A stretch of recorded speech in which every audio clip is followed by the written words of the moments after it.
Señoras, señores, ¿qué tal están? Hoy para nuestras Cortes es un programa especial porque con motivo del 30 aniversario de nuestro Estatuto de Autonomía abriremos los micrófonos de este hemiciclo a los más pequeños, a este grupo de niños y niñas de 10 y 11 años que hoy nos acompañan.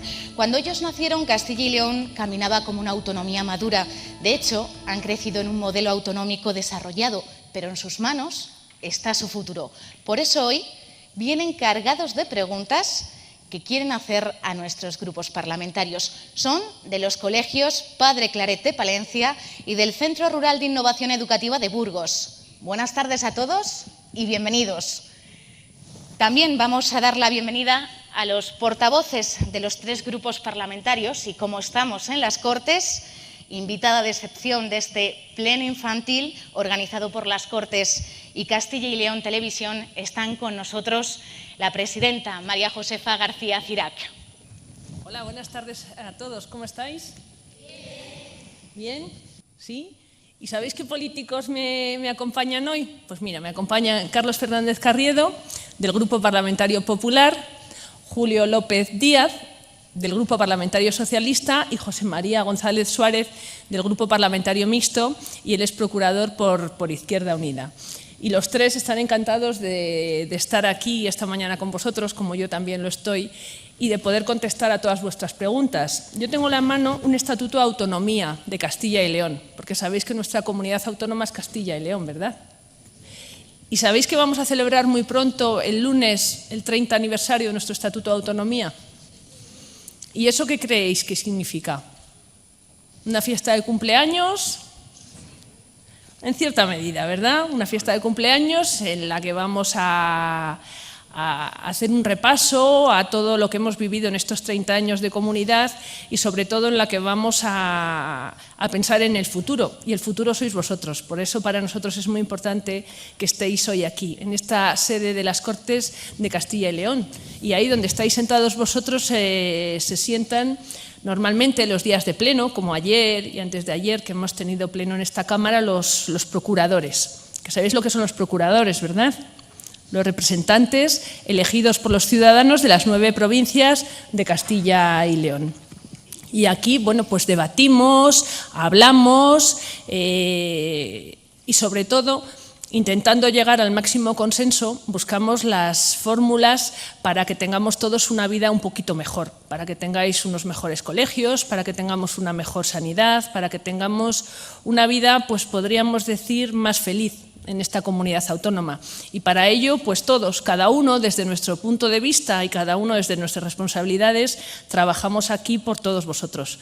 Y por eso hoy es un día especial para nosotros. Somos nosotros los que os teníamos que haber dado el aplauso cuando hemos entrado aquí, por el interés que habéis tenido, por haber querido acompañarnos esta mañana en las Cortes de Castilla y León, y también darles las gracias a vuestros profesores, porque ellos son, junto a vuestros padres, los verdaderos protagonistas de vuestra educación. Más allá de lo que podamos hacer nosotros a través de leyes y de las distintas iniciativas que aquí se plantean, desde el impulso y el control de la acción del Gobierno, quienes están más cerca de vosotros, que son vuestros padres y vuestros profesores, son los que os ayudan a educaros en esa formación integral en la que todos tenéis que ir avanzando. Y dentro de esa formación, pues yo creo que es importante el que conozcáis la sede de nuestras instituciones, como estáis haciendo hoy en Castilla y León. Y como sé que a todos os interesan mucho pues, las cosas políticas y que tenéis muchas preguntas que tenéis que hacer a los portavoces, yo no os quiero robar más tiempo. Os quiero dar las gracias a todos, a los niños de Tardajos, de Melgar y de Palencia, a los profesores, y deciros que me encanta que hayáis venido a compartir con nosotros esta fiesta de cumpleaños de nuestro Estatuto de Autonomía. Así que muchísimas gracias a todos. Bueno, pues nada. Luego me van a contar a ver qué les habéis preguntado, a ver si saben contestar, que seguro que sí, ya veréis cómo salís muy contentos de aquí esta mañana. Un beso. Hasta luego. Gracias, presidenta. Buenas tardes. Invitamos a los portavoces de los grupos parlamentarios a ubicarse y a coger sitio, aunque la presidenta de las Cortes ya les ha presentado. Por parte del Grupo Parlamentario Popular, su portavoz, Carlos Fernández Garrido. Buenas tardes. Buenas tardes a usted, a todos los niños y a las gentes que nos ven desde sus casas. Desde el Grupo Socialista está con nosotros su viceportavoz adjunto, Julio López, que además se estrena en este pleno infantil. Buenas tardes. Buenas tardes, sí, efectivamente me estreno. Muy buenas a todos, bienvenidos. Y por parte del Grupo Mixto también está con nosotros su portavoz, José María González. Buenas tardes, ¿qué tal? Hola, buenas tardes. Pues aquí repitiendo con niños, repitiendo con escolares y por primera vez con alumnos de colegios públicos.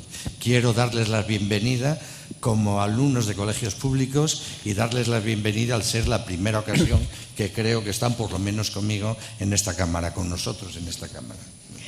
Pues vamos a entrar de lleno ya en esas preguntas, aunque antes les recordamos a nuestros portavoces que van a tener 1 minuto de tiempo para responder a las preguntas y se van a controlar en los cronómetros que están a ambos lados del hemiciclo.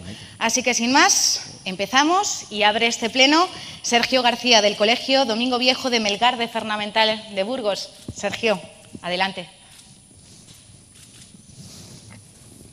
¿Por qué habiendo crisis, gente sin trabajo y sin dinero, siguen subiendo la luz, el gas, la gasolina, los libros, el IVA y otros impuestos? Una pregunta a la que responde Carlos Fernández Garrido. Pues buenas tardes, Sergio. La verdad es que es una pregunta muy difícil de contestar, pero desgraciadamente, precisamente porque hay crisis, es por lo que han bajado todos los ingresos públicos y por lo que si queremos mantener los servicios que estamos dando y atender a aquellos que lo están pasando peor durante la crisis económica, es por lo que es imprescindible subir algunos impuestos. Cuando hay crisis y se desajustan los presupuestos de las familias, solo hay 2 formas de proceder a ajustarlos. O se bajan radicalmente los gastos o se suben enormemente los ingresos y los impuestos.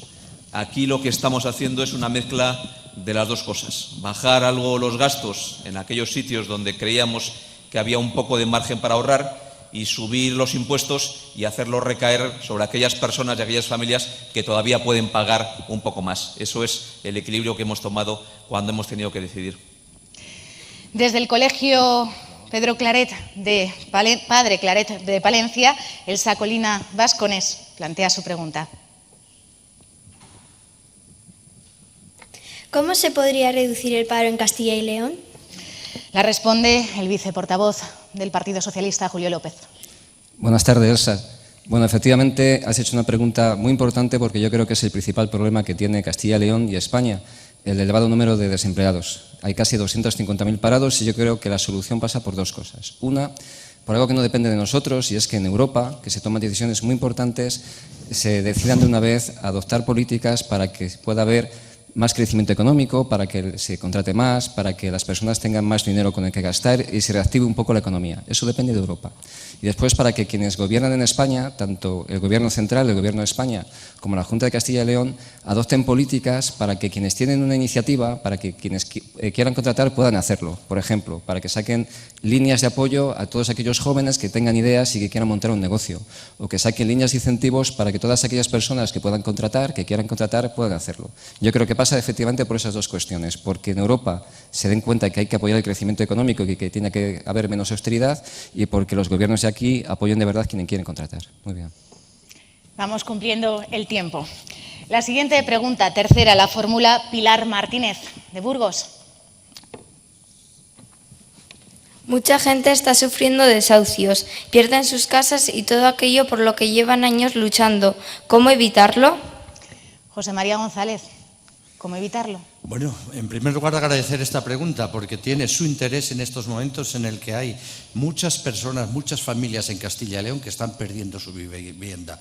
¿Cómo evitarlo? Pues los poderes públicos, el Gobierno de Castilla y León debería trabajar para poner dinero público al servicio de que ninguna familia se quede sin vivienda y evitar, como se ha hecho hasta ahora, que el dinero público vaya a financiar a los bancos en lugar de a financiar a las personas. Siguiente pregunta, desde Palencia, Lucía Carazo. Es una pregunta además que va dirigida a los 3 grupos parlamentarios. Adelante, Lucía. ¿Por qué en ocasiones no se cumple aquello que se fija en los programas electorales? El primero en responder será Carlos Fernández Carriedo. ¿Con un minuto también? Un minuto, sí. Lucía. Yo creo que todos los partidos, cuando van a unas elecciones, van la buena fe de querer hacerlo mejor y plantean sus programas.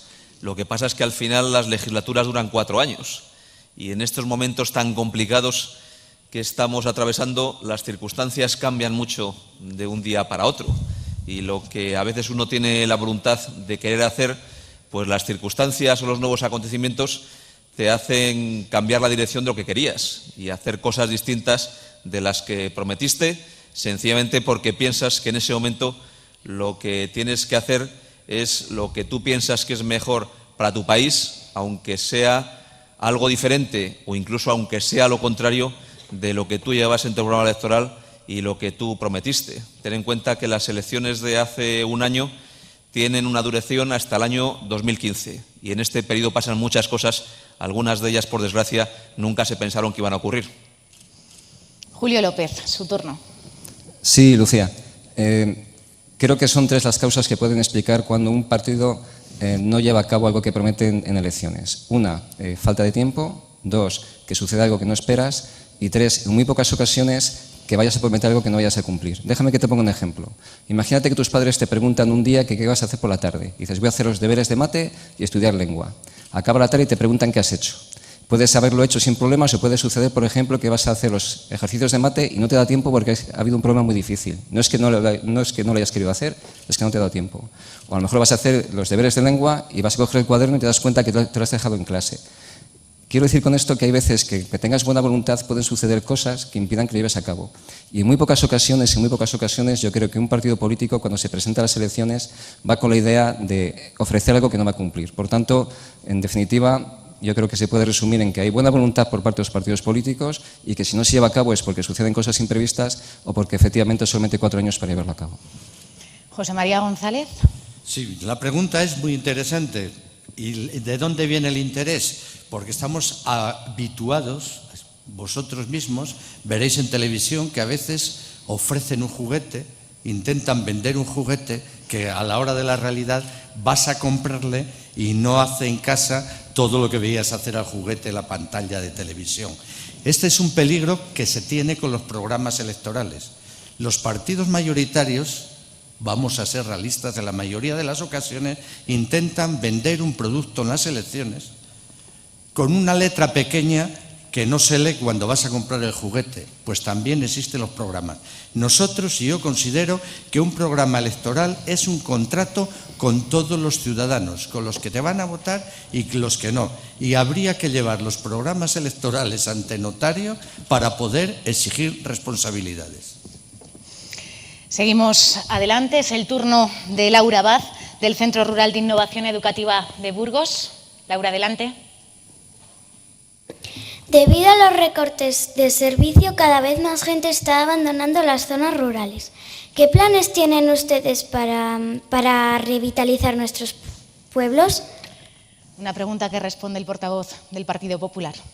Pues Laura, es una pregunta muy importante y especialmente en Castilla y León, donde tenemos muchos municipios rurales muy pequeños. Castilla y León es la comunidad más grande de España, la más extensa. Y por tanto, cuando salgáis fuera y habláis con otros amigos, siempre podréis decir que estáis en la comunidad más grande de toda España.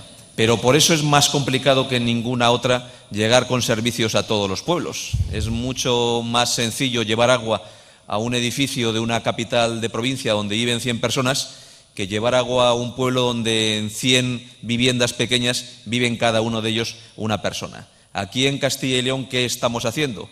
Pues garantizamos que todos los municipios donde hay al menos 4 niños siga habiendo un colegio. Mantenemos los colegios abiertos aunque solo haya 4 niños. Si hablamos de sanidad, tenemos el mayor número de consultorios locales de toda España. Fíjate que tenemos 3.600 consultorios locales y si hablamos de servicios sociales, también tenemos la mayor red de servicios sociales de toda España. Vemos que se están respetando los tiempos. Recordamos 1 minuto por pregunta y seguimos porque la sexta llega de Palencia. Alba Calle, buenas tardes, adelante. ¿Cómo se afectan los recortes a los políticos? Julio López, es una pregunta más personal y además llega de su tierra, de Palencia. Sí, bueno, buenas tardes, Alba.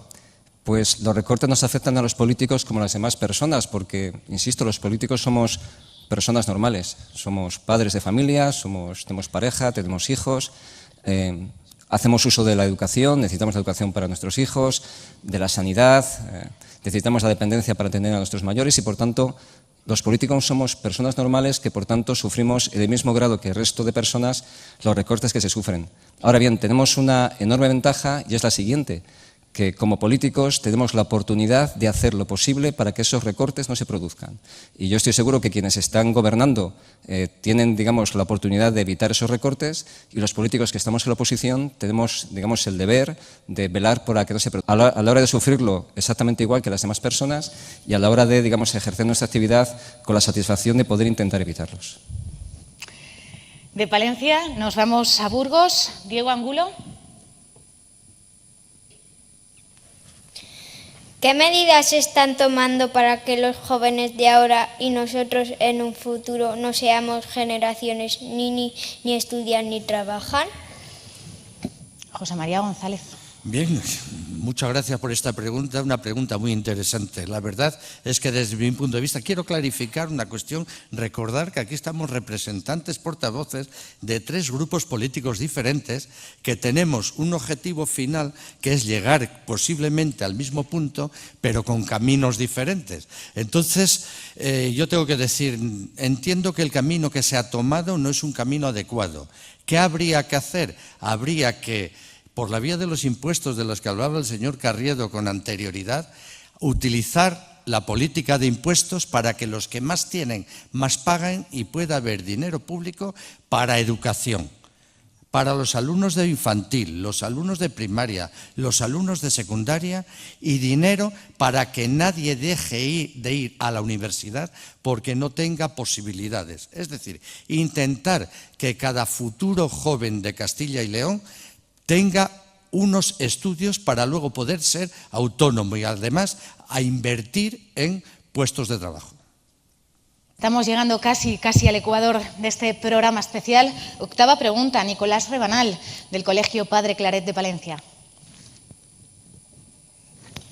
¿Por qué se modifican las leyes educativas cada vez que se cambia el gobierno? Tiene la palabra Carlos Fernández Carriedo. Sí, muchas gracias.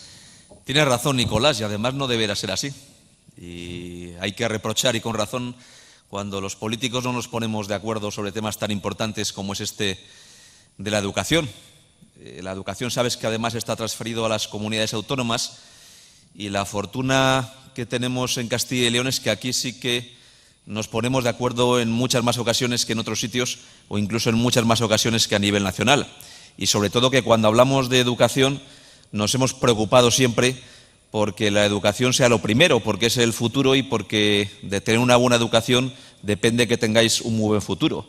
Fijaros, cuando salen las estadísticas mundiales de calidad de la educación, España no sale en los mejores puestos del mundo, pero quien sí que sale en los mejores puestos es Castilla y León. Cuando se nos dice cómo es la educación de las comunidades autónomas, se nos dice siempre por todos los informes que Castilla y León es la primera y vosotros tenéis la suerte de estar estudiando en la comunidad de España que ofrece la mejor educación de España. También de educación quiere hablar Lucía del Olmo, del Centro Rural de Innovación Educativa de Burgos.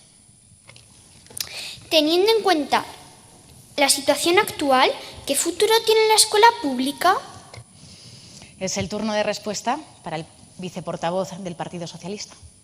Sí, Lucía. Bueno, me parece que la pregunta es interesantísima porque, como todos sabéis, la educación pública es importantísimo para que todo el mundo tenga, digamos, las mismas oportunidades. Aquí estáis presentes los médicos del futuro, los ingenieros del futuro, los políticos del futuro, los maestros del futuro. Y eso se consigue gracias a que hay una educación pública que permite que todos tengáis esa posibilidad, con independencia de vuestro nivel de renta, de si habéis nacido en una familia rica o una familia menos rica, o con independencia de vuestro lugar de residencia, si vivís en una gran ciudad o vivís en un pueblo. Eso es lo que garantiza la educación pública. Ahora mismo es verdad que se están produciendo recortes que la atacan, que la agreden, que desde quien gobierna considera que están justificados, que desde que quienes estamos en la oposición consideramos que no se justifican bajo ningún concepto, y en cualquier caso el futuro pasa porque quienes gobiernen en el futuro sean conscientes de la importancia que tiene la educación pública, que se puede recortar de muchas otras cosas, pero no de la educación, no en materia de educación pública, porque es simple y llanamente un futuro igual para todos. Mensajes que llegan desde este lado y preguntas que llegan desde el hemiciclo. Luar Conada Manteca, desde Palencia, hace la 10ª pregunta. Si a usted le nombraran presidente del gobierno y cada español le diera 2 euros, ¿en qué se gastaría ese dinero? José María González, le toca hacer ese cálculo. Bien, es una pregunta interesante. Si a José María González le diese cada español 2 millones de euros, José María González no sabría qué hacer con casi 100 millones de euros. Pero si le diesen esos 100 millones de euros a José María González, presidente de España, tenía muy claro lo que iba a hacer. Yo creo que hemos coincidido en que el problema que tenemos en Castilla y León y en España en estos momentos es el paro, la falta de puestos de trabajo. Pues con 100 millones de euros se podría perfectamente poner a disposición de empresas, prestárselo a empresas, no regalárselos, para que generasen 30.000 puestos de trabajo. Cuando esa empresa estuviese en pleno funcionamiento, devolvería ese dinero y habría otros 30.000 puestos de trabajo. Por cada puesto de trabajo directo que genera una empresa, hay una media de 1,8 puestos de trabajo indirectos. Es decir, estaríamos generando pues casi 3,6 puestos de trabajo por cada 30.000 euros. Serían muchos miles de puestos de trabajo para la situación en la que estamos, y sería dar la caña para que se pesquen peces, no regalar los peces. Seguimos avanzando poco a poco porque hay muchas más preguntas y además la siguiente la plantea Elena Ruiz de Burgos y va dirigida a los 3 portavoces. Existe un descontento con la clase política, la situación social, la corrupción. ¿Qué hacen ustedes para solucionarlo? Abre el turno Carlos Fernández Carriedo. ¿Qué hacer? Elena, la verdad es que tienes razón, que hay mucha gente que está descontenta con los políticos y está descontenta también con lo que está pasando en estos momentos, porque tenemos muchos problemas de dificultad. Yo creo que el primer mensaje que te quiero lanzar es que la política es necesaria. Que es verdad que a lo mejor los políticos que estamos, pues los hay mejores, los hay peores, pero la política es necesaria, porque ¿qué sería de tu ayuntamiento si no hubiera concejales que dieran la cara?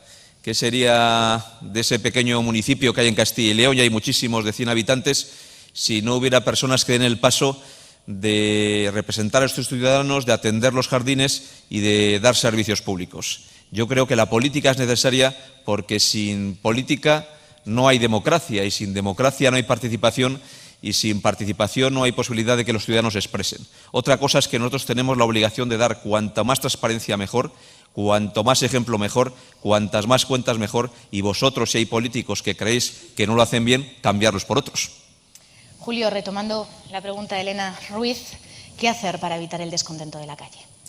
Bueno, Elena, yo creo que lo primero que tendríamos que lanzar es ser conscientes de que, aunque haya, por ejemplo, algún caso de corrupción, no hay que generalizar. No hay que considerar que todos los políticos somos corruptos. Y déjame que te ponga un ejemplo. Hoy estáis aquí niños de Tardajos, de Melgar y de Palencia. Suponer que uno de vosotros, porque sea uno de vosotros, roba un bolígrafo. Vamos a suponer que roba un bolígrafo. ¿Os parecería justo que desde las Cortes de Castilla y León se dijera que todos los niños que vienen de Palencia, de Tardajos y de Melgar roban bolígrafos? No.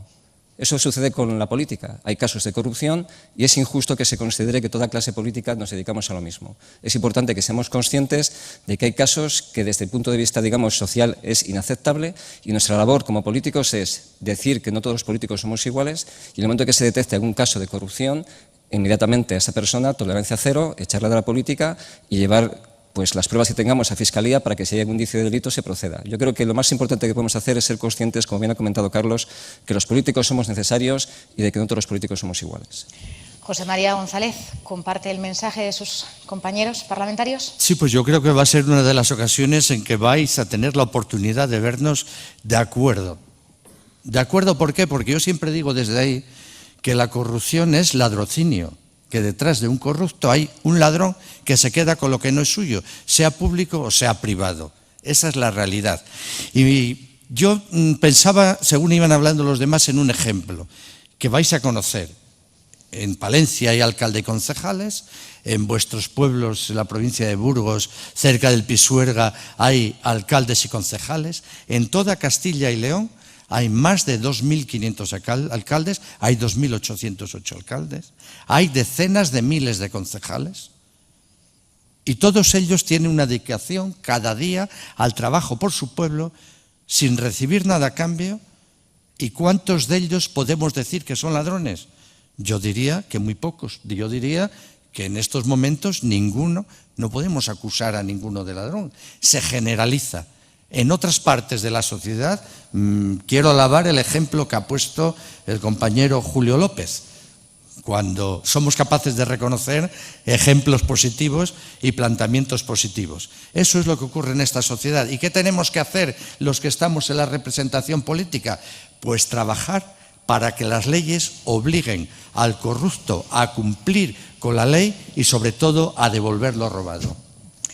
Como ven, es un tema que está bastante de actualidad. Yo no sé si la pregunta que llega a continuación de Óscar Juárez, de Palencia, también es de actualidad. ¿Cuáles fueron los motivos que le llevaron a dedicarse a la política? Pregunta personal, Carlos Fernández Carriedo. Óscar, la verdad es que cada uno de los que estamos aquí podemos haber tenido motivos distintos. Yo cuando tenía tu edad, en lo que pensaba era en estudiar, en jugar con mis amigos, en ser lo mejor posible en casa, justo de lo que tú te preocupas. Yo no pensaba en la política. Yo soy funcionario, o sea que aprobé una oposición como empleado público para dar servicio al conjunto de los ciudadanos, porque tengo vocación de servicio como todos los que estamos aquí. Y ya de ahí el siguiente paso que di es que creí que además de cumplir las leyes que otros aprobaban, yo podía participar también en hacer leyes desde la experiencia y el compromiso ciudadano que podemos tener. Y eso es lo que me animó a pensar que había muchas personas que tenían problemas y necesidades y yo podía contribuir desde mi forma de ver las cosas a que resolviéramos algunos de esos problemas y algunas de esas necesidades. No tan personal, pero igual de importante es el tema que pone sobre la mesa Jara Inés, del Colegio Padre Claret de Palencia. Buenas tardes. ¿En qué se diferencian las Cortes de hoy respecto a las que se reunieron por primera vez? Va dirigida al viceportavoz socialista, Julio. Buenas tardes, Jainés. Buena pregunta. Mira, aparte de que la sede ha cambiado, porque antes estaba en Fuensaldaña y ahora estamos aquí, en esencia lo que es la labor sigue siendo la misma, porque los políticos, los procuradores que estamos aquí sentados normalmente en los plenos, tenemos la misma labor, que es, por un lado, intentar controlar al Gobierno, al Ejecutivo, para que haga las cosas bien y hacer propuestas. Lo que ha cambiado es el contenido. Desde aquellas primeras Cortes hasta ahora, digamos, la importancia de lo que aquí se trata es muy superior. Hay muchas más cosas. Por ejemplo, al principio, aquí no se podía hablar de sanidad porque no era una competencia de Castilla y León y ahora hablamos de algo tan importante como la sanidad.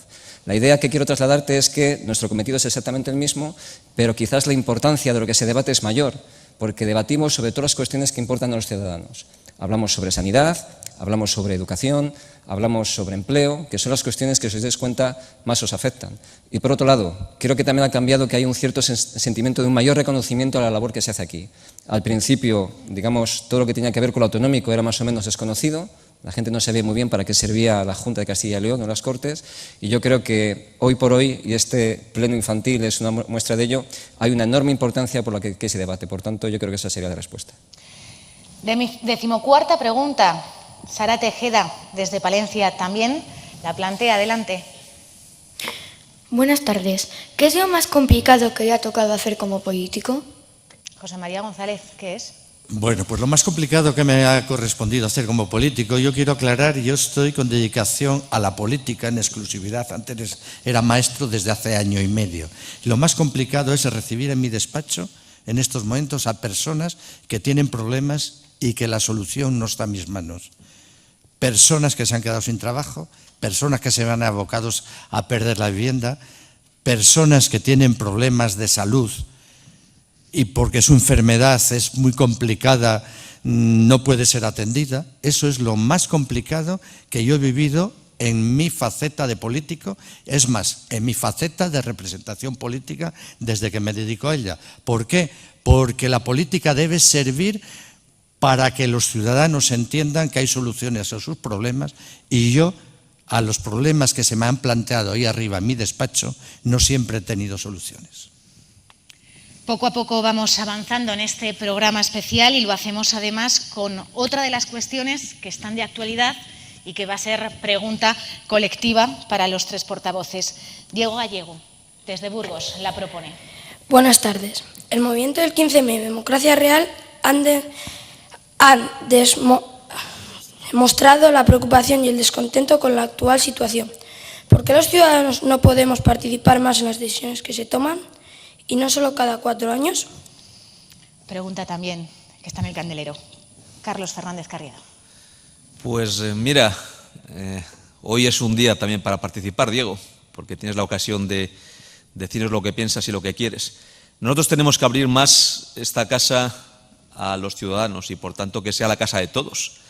Aquí hoy estamos unos políticos que son los que se han elegido en las últimas elecciones, y dentro de unos años habrá otros, y cuando vosotros tengáis más edad, seguramente alguno de vosotros pueda estar aquí representado si os presentáis a unas elecciones y vuestros ciudadanos os eligen.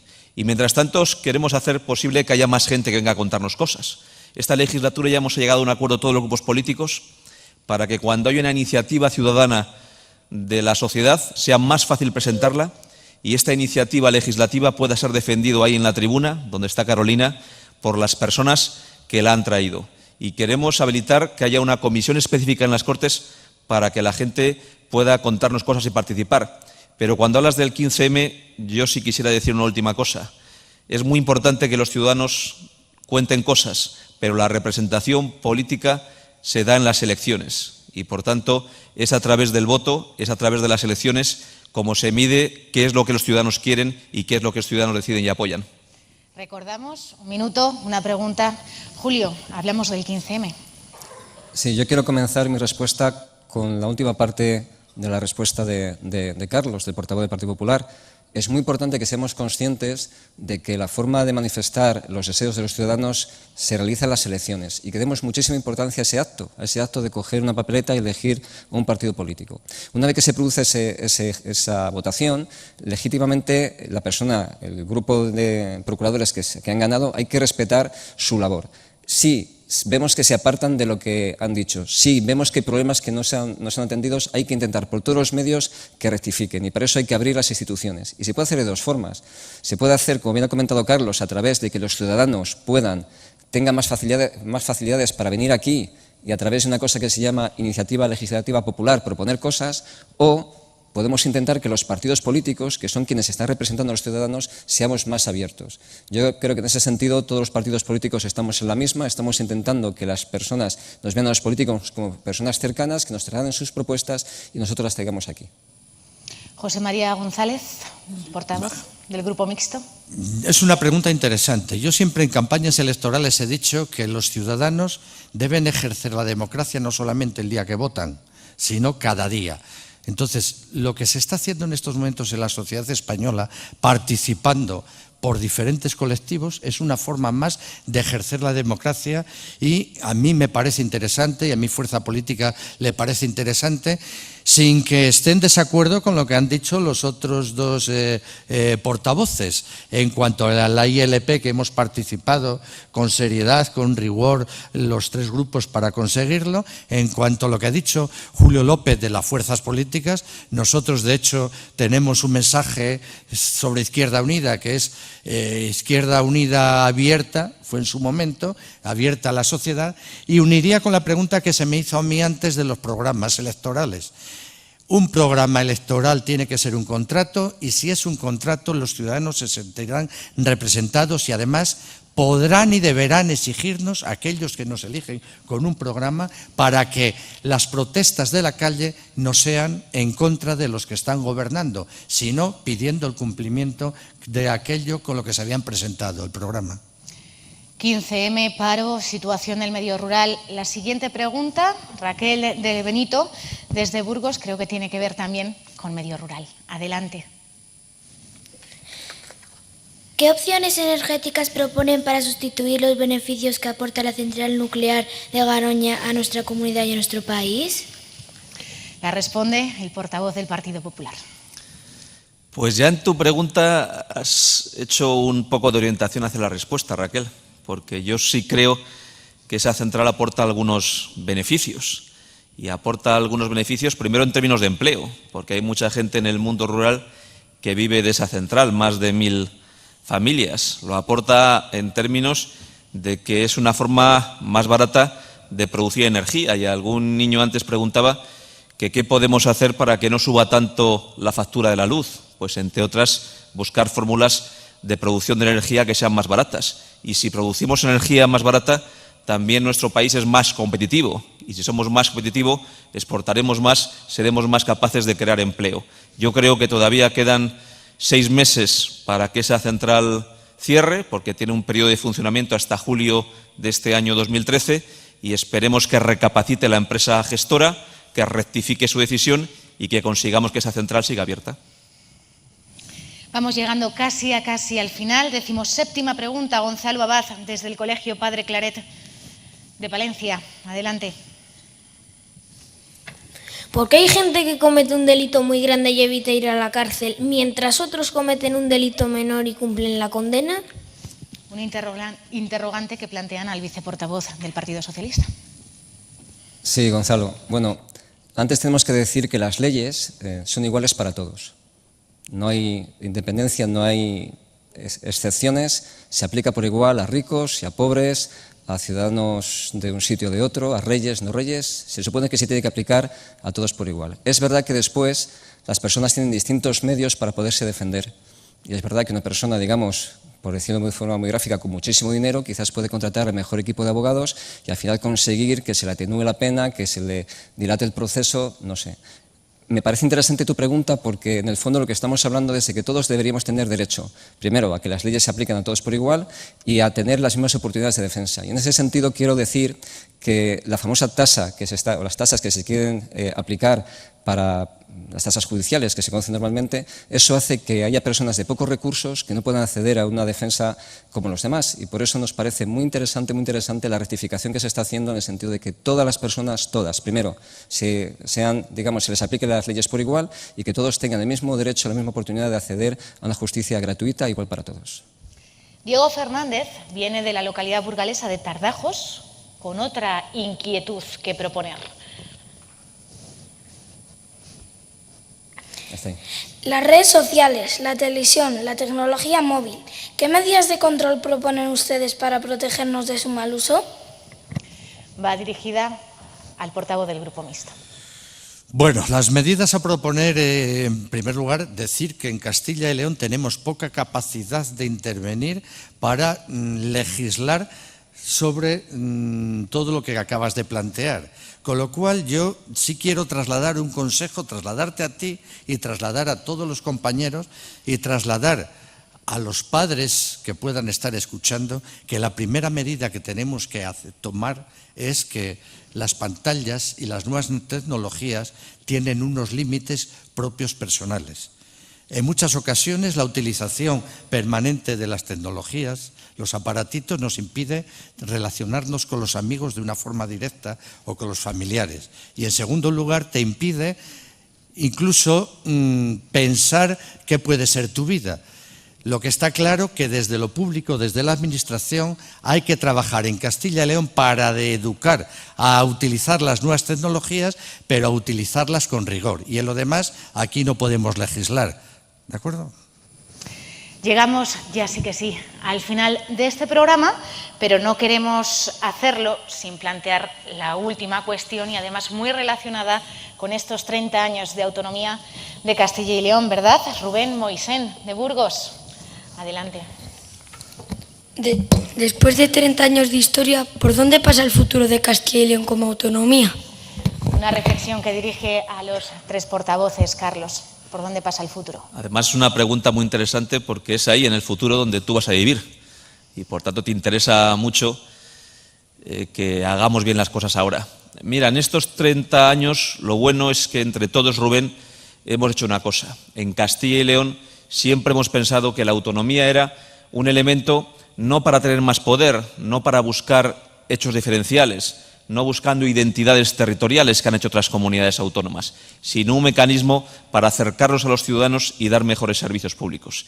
Y en estos 30 años hemos conseguido que Castilla y León tenga la mejor educación de España, tenga los mejores servicios de España y seamos la única comunidad autónoma en tener un sobresaliente en gestión de la dependencia y tengamos la tercera mejor sanidad de España. ¿Por dónde pasa el futuro? Tal y como yo lo veo, tenemos que fortalecer los elementos de cohesión nacional de España. Tenemos que hacer posible que todas las comunidades seamos capaces de hacer lo mejor para nosotros y esto contribuye a hacer más fuerte España como país y a la vez seamos capaces de colaborar entre todas las comunidades autónomas entre sí. Julio López, ¿por dónde pasa ese camino que hay que seguir a partir de ahora?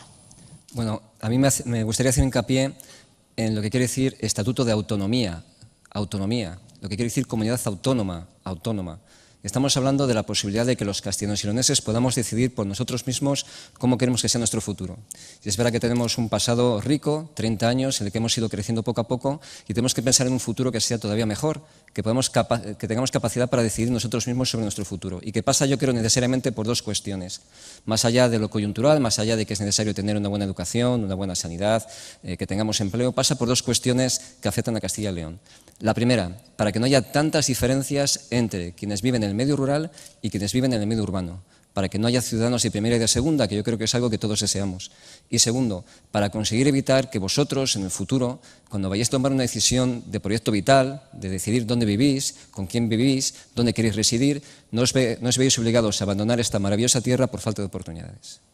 José María González, el encargado además de cerrar esta pregunta y este pleno. Ciertamente muy buena pregunta en este 30 aniversario del Estatuto. Yo vengo diciendo que este Estatuto ha servido a Castilla y León estos 30 años para que los ciudadanos y ciudadanas de Castilla y León mejoren en su relación con los demás y en el acceso a los derechos.